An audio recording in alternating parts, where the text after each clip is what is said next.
Hello, welcome to the School of Nursing and Health Sciences Nursing Presentation. My name is Dr. Pat DiGiacomo, and I am the chair of the undergrad nursing program in the School of Nursing and Health Sciences at LaSalle University. Hi everyone, I'm Heather Conville and I am the academic advisor in the School of Nursing and Health Sciences. Welcome. First, we want to express our concerns to our healthcare workers, food industry workers, pharmacies, and thank you for your dedication and commitment during this pandemic. Our thoughts and prayers go out to all individuals on the front line, in addition to all of you listening today. Please stay healthy. Today, we're going to talk to you about why choose LaSalle University's BSN program, what makes a successful nursing student, and then discuss the overview of the BSN pre-licensure program. So why choose LaSalle University BSN program? We have experienced, caring, and dedicated faculty and staff. When you come to campus, I think you will feel that experience, that caring faculty and staff that you see on campus. Our students are admitted to nursing freshman year, and that's a very positive piece because that way the students, they can come in as a freshman and they're in our program as long as they continue to meet the criteria, and we are there to help them every step of the way. Tutoring is available, and that starts freshman year. We have peer academic tutoring, and all of that is free. We just started this year peer academic tutoring in our nursing program starting sophomore year, and it's been very successful in both the pharmacology and pathophysiology course, and we'll continue to move forward with that in our program. Special thanks to Dr. Sikansky, our dean, who supported this for us. We also have small clinical groups, 1:8 clinical ratio. We have small class sizes, 1 to 30, which is very nice because our faculty get to know our students and the students feel comfortable and we build trust, and our goal is to work together to be successful. And we have our team of our academic advisors, and that's really important too. We have support our D1 athletes, we have honor students, and our military service. Types of clinical sites. We have both the inpatient clinical sites. We're very fortunate to be in Philadelphia, where there's a lot of different hospitals that our students can attend, as well as in the suburbs. Some of them, like examples, are Einstein. We have our Jefferson, Temple University, University of Penn, Pennsylvania Hospital, Presbyterian. We're in Mainline Health, and we're also over in New Jersey. Also Children's Hospital and St. Chris Hospital. We also at Holy Redeemer Hospital. And then we also are in the community. A community is a very important part of a nursing curriculum. We have a variety of senior centers that our students go to, long-term care facilities, shelters, schools, and many more. So it's an important piece to include both community and inpatient as far as clinical sites. Interprofessional education programs, we support that as well, and starting freshman year, they could take a course that they're in with other students, and we are starting an interprofessional education course freshman year. We also, in our school, which is really nice, we are our School of Nursing and Health Sciences. We have all of our nursing classes, our lab is there, and our simulation suite. We share our building with nutrition, public health, and the communication disorder. So, and then right next to us is the business school, and we can also work with social work and psychology, and these are just a few of the different disciplines that we have the opportunity to work with, because it's important that we learn how to communicate and collaborate early on as future leaders.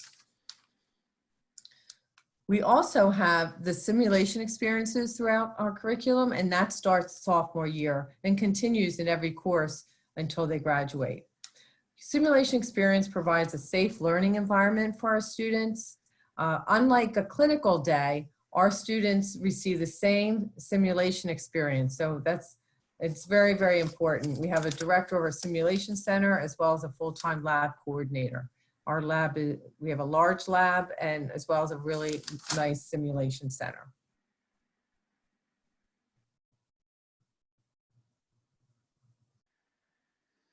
What makes a successful LaSalle nursing student?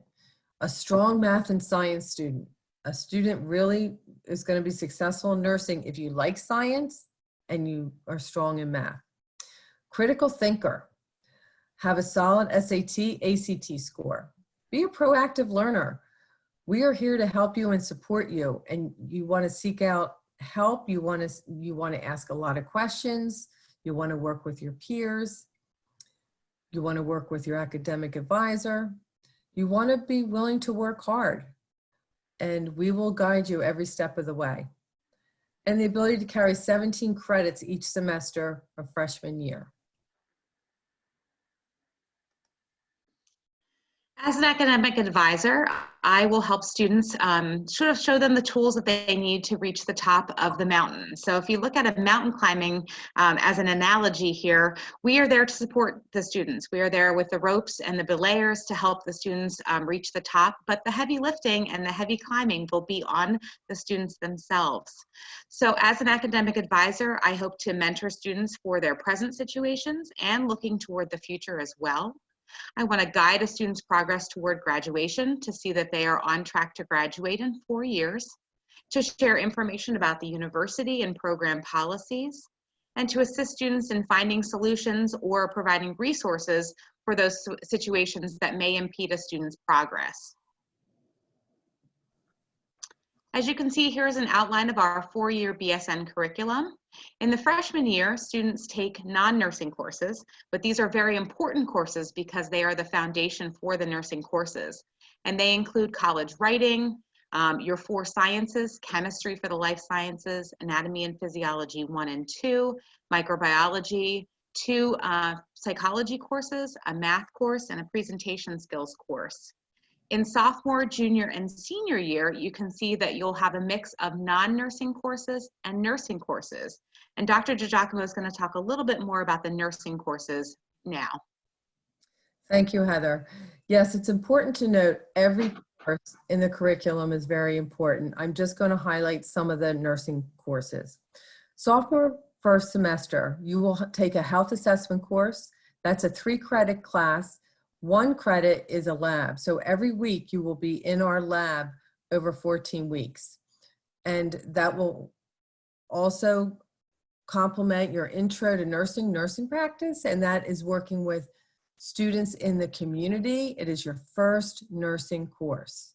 You will also take pathophysiology at this time. And nutrition will also be a great balance too, and build your foundation. And then spring semester, you are in a Foundations of Professional Nursing Practice course, and that is 126 clinical hours. You also will be taking a pharmacology course. Then you'll go home over the summer, and you can apply for a nurse's aide position, a nurse externship position, and that's really great because you have 1 year of clinical experience. Then you come back junior year, first semester, and you will take the Adult Health Nursing 1 course. And that Adult Health Nursing course is the inpatient course over the whole semester. You will also take the Nursing Research and Evidence-Based Practice course. And we are at a variety of hospitals that I already spoke about with the Adult Health Nursing. Then you will come back spring semester and you will take OB, obstetrics, as well as pediatrics over the semester. And currently we have 84 clinical hours devoted to OB and 84 clinical hours devoted to pediatrics. Then you get to go home, and that summer you can also apply for an externship position. And that will build your foundation. So when you come back senior fall semester, that you will be working in psych and public health for the whole semester. We will also start the senior seminar one synthesis course. That's a 1-credit course, and the focus is preparation for state boards. I will also state that we start teaching you and preparing you for state boards starting sophomore year. So we are reviewing questions because it's all about practice questions too. Spring semester senior year, you're in a nursing leadership and management course, as well as the adult health nursing course. And that adult health nursing course is the entire semester working in clinical 12 hours a week. And then you have your senior seminar synthesis course, and that is your last course to prepare you for the state boards. This is a sample freshman schedule. It's just an idea of what your schedule would look like on a weekly basis as a freshman nursing major. So you would have maybe a developmental psych course Monday, Wednesday, and Friday morning for about 50 minutes. You would have chemistry lectures and English. And then as you can see on opposite days, Tuesdays and Thursdays, this particular student has anatomy and physiology and math, as well as their labs for anatomy and chemistry Tuesday and Thursday morning. So this gives you an idea about how you fill in those credits, how you are taking 17 credits, and how you're then using your time wisely outside of class in order to make sure that you're meeting the GPA requirements that we request. And we'll talk about those in a couple of minutes.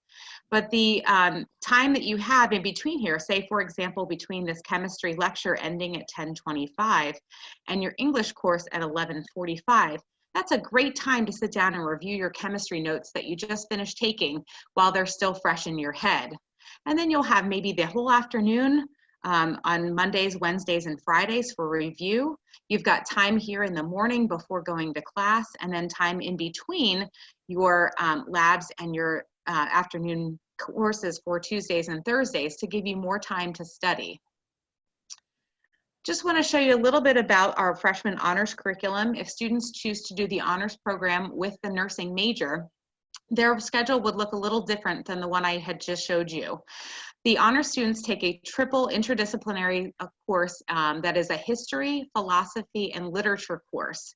So that course takes the place of some of the other non-nursing courses and non-science courses that freshmen take. They also take the honors lab, which is basically a field trip every week that students get to do to cultural events around the city that tie into the history and philosophy and literature interdisciplinary course that they take. And then those students would also have the sciences, anatomy and physiology in the fall, and anatomy and physiology 2 in the spring. And then micro and chem would be either fall or spring semester. To progress into the nursing major courses, which begin in the sophomore year, students would need to have 34 prerequisite credits completed, and that's looking at that 17 credits in the fall semester and 17 credits in the spring semester. They must also earn a 3.0 overall GPA, which is the GPA requirement also to retain any scholarships offered at LaSalle. And then students must also have a 3.0 science GPA. And that science GPA is calculated on those 4 lab sciences: anatomy and physiology 1 and 2, microbiology, and chemistry. A C or better in developmental psychology is also required. And we do offer summer courses here at LaSalle, or students have the opportunity to possibly take them closer to home if those are needed in order to meet the credit requirements, or to take the classes here if they need the GPA requirements. And sometimes students find that they are not loving math and science as much as they thought they would. So we want to make sure that students have a plan for an alternate major if they're thinking about maybe that this is not what they were thinking that they would be successful in, that they could look at the other majors. For example, we have a lot of students who think about social work, very close to nursing in its sort of plan and taking care of people, but it also doesn't have the intense science requirements that nursing does. I had the opportunity to attend an Independence Blue Cross externship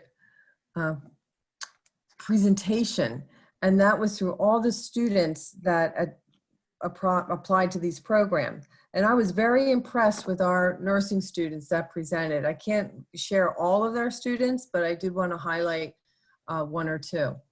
This is Nikki Vicky, and she had the opportunity last summer to work in the community, and she spoke about combating the Philadelphia opioid epidemic via harm reduction for homeless adults. Nikki was a sophomore going into junior year, and that's what she presented over the summer. So that was a great opportunity for her just after 1 year in a nursing program. We also, Nikki, she applied to present her evidence-based practice poster that I just shared with you at Children's Hospital, and it was accepted. That was very exciting. Also in this picture, you will see two of our faculty that coordinated a program at CHOP that they were able to take students over for the evidence-based practice presentations. So and they teach the evidence-based practice course. So that was really nice for them to see that. This is one of our senior nursing students, Adana, and she spent 2 summers in the Independence Blue Cross. And what she chose to speak about this past year was mental health for women in the Philadelphia region. Adana also went to Rome with a group of clinical students in a pediatric rotation, and that was with Dr. Fran Kinder, who coordinated that through our LaSalle University. And we would like to offer that again. It's an option for us. We just want to make sure that our students that are interested, that we prepare them, that they have that opportunity if they want. And that would be the spring semester junior year. One thing I highly recommend is that students be involved and engaged in clubs at the university. And one of our clubs is called the Student Nurse Association in Pennsylvania. And it really is a great club to get to know each other at different levels.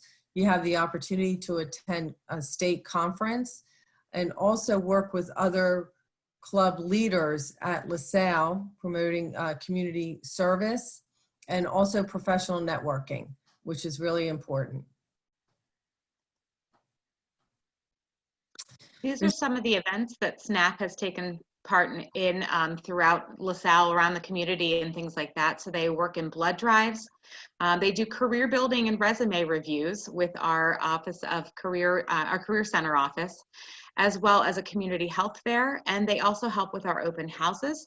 And they do a lot of other things around the community as well. These are some of the more active student groups on campus, one of the more active student groups on campus. This is Colby Kennedy. She's the president of SNAP. She's a junior and has shown very good leadership skills. And we also wanted her to share why she chose LaSalle.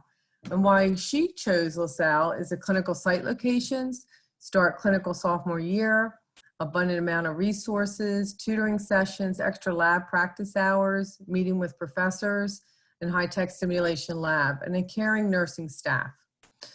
Since starting school here, I have made some of my closest friends join SNAP, and I'm learning the necessary skills to become the best nurse. I also want to share that we have tutoring throughout the program, starting freshman year, and then this year, our dean supported us starting a peer academic tutoring within our nursing program. So this year we have peer academic tutors both in pharmacology and pathophysiology. And they've received a lot of positive feedback about the peer academic tutoring within our own program. I also want to share with you, we have a full-time tutor remediation specialist, Sharon Mingo, and she works with our nursing students starting sophomore year throughout senior year. And one of our spring graduates shared this with me, and I wanted to share this with all of you. I would like to say thank you again so much for keeping me sane through the NCLEX process. I truly could not have done this without you. You have no idea how much of a positive impact you made on me, along with all my friends and classmates who attended or still are attending your study support sessions. You have never lost faith and kept us all determined, preparing us to succeed. I had my first day at Thomas Jefferson University Hospital today, and I couldn't help but think about how I'm officially a registered nurse because of your confidence in me. I hope LaSalle understands how helpful your support sessions are, and I will contact whoever I need to make sure they give you the credit you deserve. And one of our graduates. And again, we want to support you. Sharon does work with a lot of our students, and nursing faculty refer students to Sharon as needed, as well as the academic team. First-time NCLEX RN pass rates. Last year was 93.51%. I guess I can say 94%.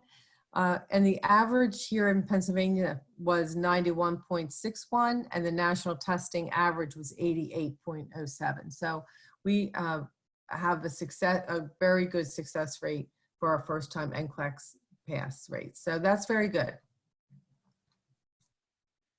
We also have the Nursing Honor Society and Kappa Delta chapter of Sigma. And that's an important piece to also consider. 30% of our students who are seniors are admitted to the Nursing Honor Society and get to work with our faculty at the end of senior year. And it's a great opportunity and networking for the future. We did mention to you that the student nurses coordinate the career fair, and that's also done with our career department. It does an excellent job.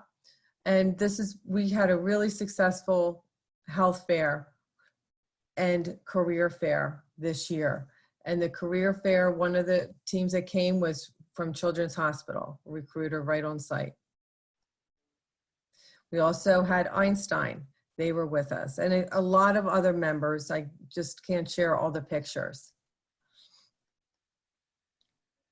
So getting involved in continuing education. I still remember when I went to nursing school, when the dean spoke to us, they said, welcome to this nursing program. This is just the beginning of a lifelong learning opportunity. And I didn't really think about it before then, but your BSN is a start of a lifelong education. We have a lot of different programs in the master's here. You can get a master's of science in nursing. We have the adult gerontology primary care nurse practitioner program, the family nurse practitioner program, and we are just starting the psychiatric nurse practitioner program, and the first cohort will begin this fall. We have nursing certificate programs. We have a DMP nursing practice program, and we have a nurse anesthesiology DMP program. I do want to just share that there is additional student costs when you're in the nursing program. You know, we have books and online resources that there is a cost. Castle Branch Compliance Program. We will go over this with the students freshman spring semester, so they become, comfortable in this program. Part of the Castle Branch compliance, and those of you who are in healthcare know that this is a requirement, and it's the clinical sites that require this. FBI, criminal background check, child abuse screenings, an annual drug screen. You will need to be CPR certified through the American Heart. Student uniforms, there's a stethoscope and a nursing kit. And then also the student transportation to clinical sites is an added cost. For students who were admitted to the university as an undeclared health science major, those students still have the opportunity to move into the nursing program and graduate in 4 years. I will let you know that a summer semester or more is required, so that instead of taking 2 sciences in the fall semester of freshman year, students who are admitted as undeclared health science majors take 1 science, and we move that second science, either the microbiology or the chemistry, to the summer between freshman and sophomore year. So students would be required to do that. There are also slightly different progression requirements for students admitted as undeclared health science majors. And that would be outlined in your admission letter from the university. Students are also required as UHS majors to take the TEAS exam, which is the Test of Essential Academic Skills. And that exam is administered during their freshman year. They have 2 opportunities to take that exam, and a minimum score will be required on that exam in order to progress. And as we mentioned, if you are looking for your acceptance letter, it will have all of the information that you need in order to progress as an undeclared health science major into the nursing program. There are 2 student success coaches, Carla and Jose, who are currently working with all of our undeclared health science majors to help them progress into the nursing major or find other options available to them if they are determined that nursing is not what they want to do. We want to thank you for attending this virtual session. If you have any questions, you can contact the admissions office. You can contact me. My phone number is here and also my email. Thank you very much for attending and stay healthy. Thank you, everyone.